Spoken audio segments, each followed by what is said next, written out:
Wavesound Audiobooks presents an unabridged recording of Genetic Bullets by J.C. Ryan, narrated by Jeff Stewart.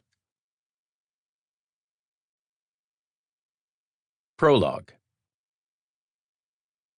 In the year 24,500 of the 9th cycle, Yasiel walked in the gardens surrounding the hospital where his beloved had lain ill for 7 turns.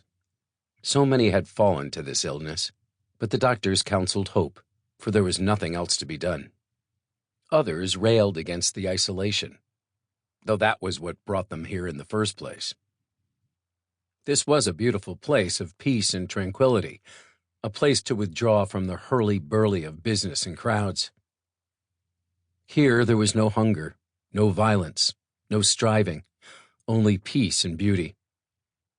But now this quiet, peace, beauty, and isolation threatened their very existence. Someone had come here ill and exposed another. That one exposed 2 or 3 others.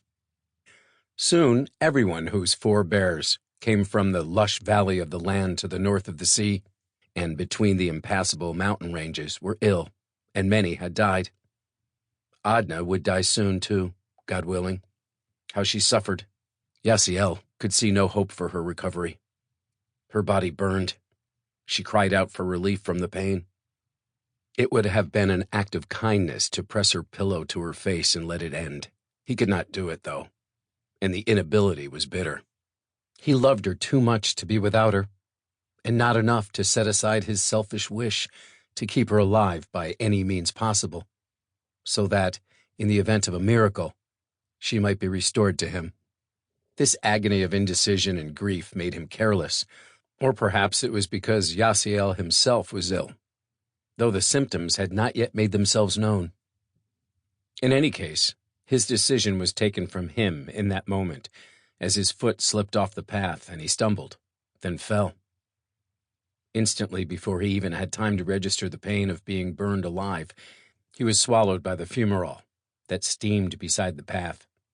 There should have been a barrier, but Yasiel didn't have time to register that thought. Not even a scream passed his lips, though an exhalation of surprise disturbed the algae on the surface.